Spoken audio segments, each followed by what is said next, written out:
Welcome to The Explainer. Today, we're diving into one of the most fascinating mysteries in the Indian equity markets right now. Imagine India's finest, most admired financial conglomerate, a business with a pristine 40-year reputation, suddenly trading at a multi-year valuation low. I mean, how does that even happen? And more importantly for us, does it represent a structural decline or a massive asymmetric opportunity? Today, we're unpacking the Kotak Mahindra Bank valuation paradox. But right before we jump in, welcome to Stress-Free Investing Analysis Personal Notes. I am not a SEBI-registered research analyst or investment advisor. Investing in the stock market involves significant risks. The data and charts shown are based on public information and my personal research notes. Please do not treat this as a buy or sell recommendation. Always conduct your own due diligence or consult with a SEBI-registered professional before making any financial decisions. Okay, let's dive into this. We've got a quick 6-part agenda today. We'll start with the valuation paradox, look at their fortress balance sheet, decode the ROE and tech problem, explore the digital rebound strategy, map out valuations and scenarios, and finally, get to the verdict. Let's get moving.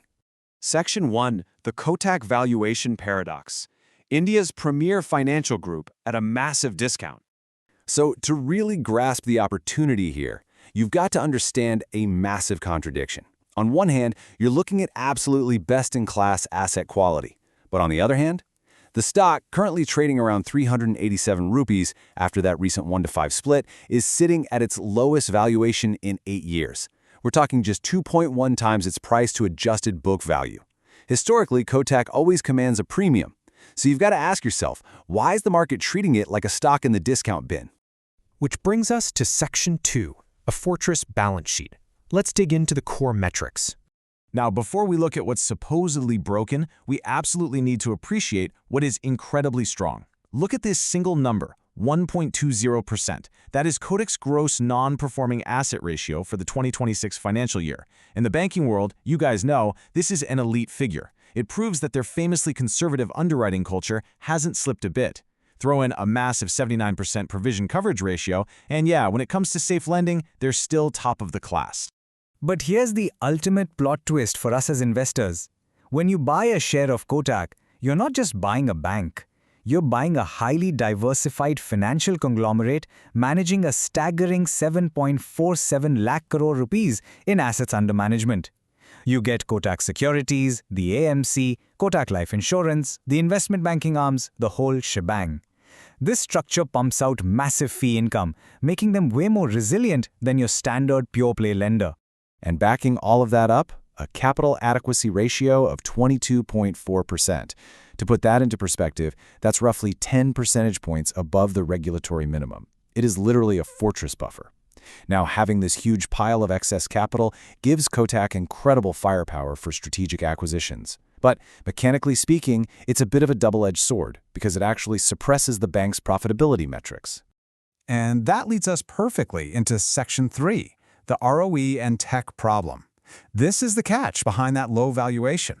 So, why the massive discount? Well, the main culprit here is Kotak's sliding return on equity, or ROE. Look at this drop. It slid from a really solid 15.9% in FY23 all the way down to 11.08% for FY26. And you know how it is in banking. ROE is everything. Investors expect a premium bank like Kotak to deliver somewhere in that 15 to 18% range. So when it drops to 11%, the market is going to punish the stock price. No surprise there. Part of the reason for that drop is the compression of their net interest margin, or NIM.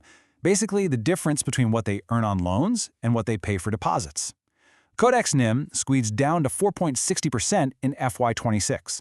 This was driven by the broader interest rate cycle, plus their CASA ratio, that cheap funding from current and savings accounts, normalizing from pandemic highs back down to about 43.3%.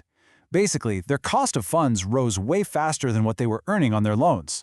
But guys, there's a second, honestly more alarming reason for the stock struggle.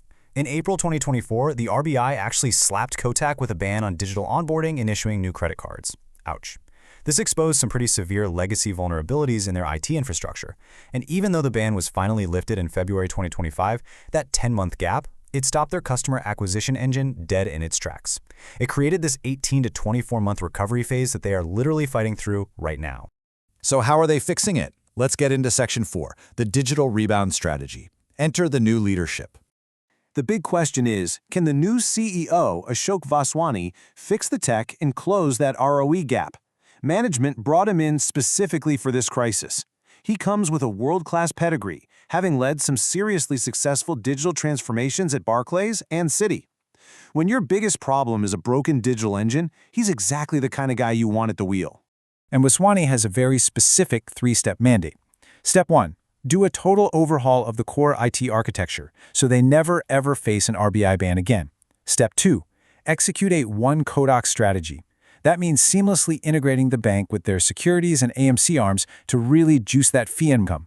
And Step 3. Restart that massive 811 digital customer acquisition machine.